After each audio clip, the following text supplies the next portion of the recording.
Hello, this is another edition of Clarence's Life to Life. Today I was having a conversation with my cousin.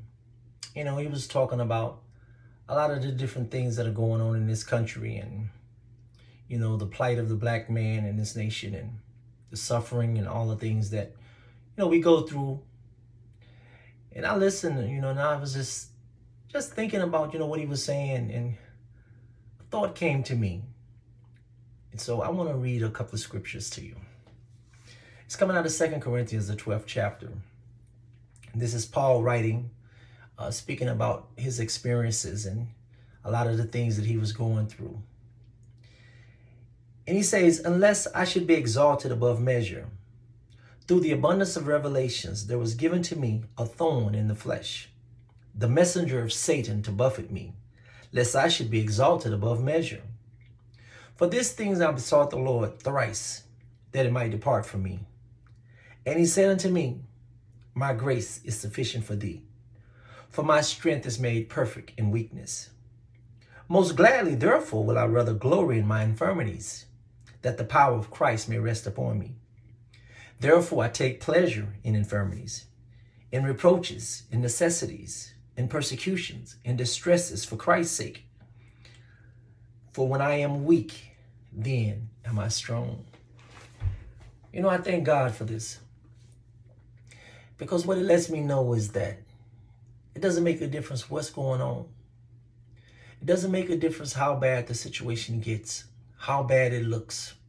We hear people complaining all the time about the prices of this and the prices of that. Father knows exactly how much this stuff costs. He is our provider. And I believe that so many situations of life allowed to come to us so that we would take our eyes off the situation and places our eyes on the source. So many times we Christians, we constantly confess that Jesus is my source. My God shall supply all my need according to his riches and glory by Christ Jesus. Do you actually believe it? Well, if you believe it, then why complain? When the prices go up, why complain? When there is a shortage, why complain? There is no shortage with God. Just as he told Paul, my grace is sufficient. And what does it mean? God's grace is sufficient. What is God's grace? We hear so many times people say, well, the grace of God is the unmerited favor of God. That's true. But is that all?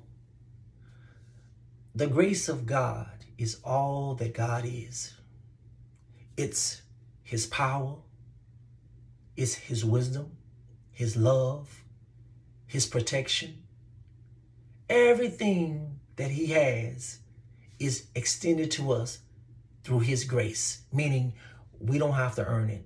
We don't have to work for it. We don't have to deserve it. We don't have to merit it. He freely gives it to us through Christ Jesus. Because of Jesus, we have access at the grace of God. We have access at all that God has.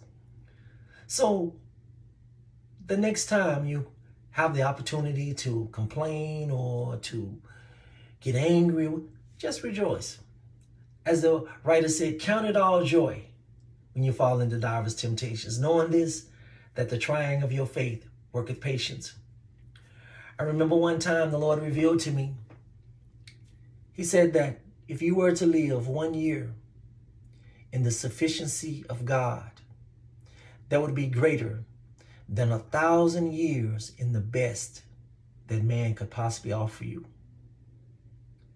Just to live 1 year in total dependence on God, meaning whatever you need, you always going to God for it. You waiting on him for instructions. You wait on him for guidance. You wait on him for provisions.